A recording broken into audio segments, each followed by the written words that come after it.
Hi, I'm Aljon Noronio, and this is my final project for ITLEC 3208.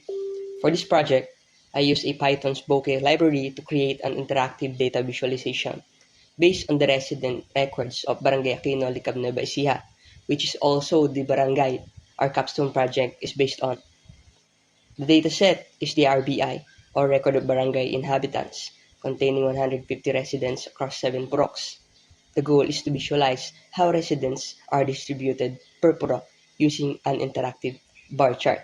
The first thing I do is import the libraries I needed. Pandas is for loading and working with the CSV data. From Bokeh, I import figure and show for building and displaying the chart. Output notebook to render it inline here in Jupyter, and column data source and hover tool from Bokeh that models for interactivity. Then I call output notebook. So this tells us Bokeh to display the chart directly in the notebook instead of opening a new browser tab. So you can see the Bokeh log appeared, which confirms it is loaded successfully. Here I load the CSV data using pd read CSV. The file is residents rbi.csv, which contains the 150 rows and 12 columns, including resident ID, full name, purok, age, gender, occupation, etc. I call dfhead to preview the first 5 rows and confirm the data is loaded correctly. You can see the purok here. It contains integer values from 1 to 7, each representing a purok in the barangay. This is the data processing step. I use value counts on the purok column to count how many residents belong to each purok. Then sort index to arrange them in order from purok 1 to 7, and reset index to turn it into a clean 2-column data frame. I rename the columns to purok and count for clarity. The important line here is as type str. I convert the purok numbers to string because Bokeh's categorical x-axis requires string labels. Without this, you get a value error when creating this figure. I wrap the data frame in a column data source. This is Bokeh's data container that connects our data to the visual element and makes it interactive features like tooltips possible. Now I define the figure. I pass xrange as the list of purok labels so Bokeh knows that these are categories.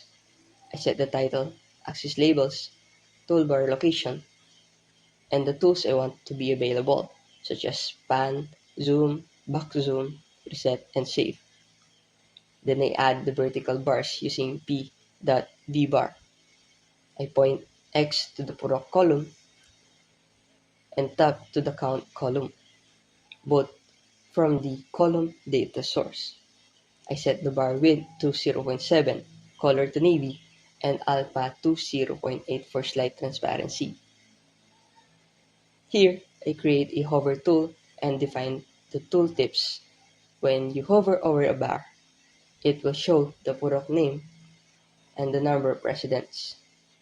The @purok and @count syntax tells Bokeh to pull those values from the column data source. Then I attach it to the figure using p.addTools. Finally, show p renders the chart.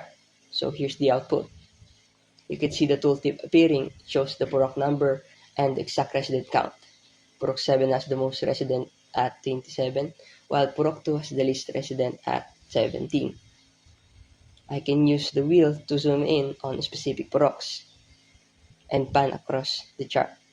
The box zoom lets me draw a selection to zoom into a specific area, and reset brings it back to the default view. So to summarize, this project uses pandas to load and process real barangay resident data, and Bokeh to turn that data into an interactive bar chart that's actually useful for local officials to understand purok level population distribution.